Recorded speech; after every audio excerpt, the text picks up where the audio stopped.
अरब ताना ने अपने बेटों को नसीहत की कि 7 किस्म की औरतों से कभी शादी न करना, ख्वाह वो हुस्न व जमाल, माल व दौलत में बेमिसाल ही क्यों ना हो। वो 7 औरतें ये हैं: अनाना, मनाना, कनाना, हनाना, हदीका, बरीका और शदीका। आना वो औरत है जो सर पर दुपट्टा बांधे रखे, क्योंकि शिकवा शिकायत ही हमेशा इसका माकूल होगा।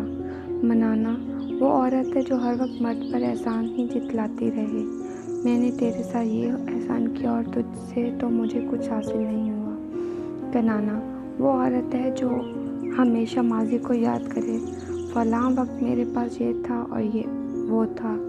हनाना वो औरत जो हर वक्त अपने साबका खामद को ही याद करती रहे और कहे कि वो बड़ा अच्छा था मगर तुम वैसे नहीं हो। हदीका वो औरत जो खामद से हर वक्त फरमाइशी करती रहे, जो चीज़ भी देखे उसकी तलबगार हो जाए।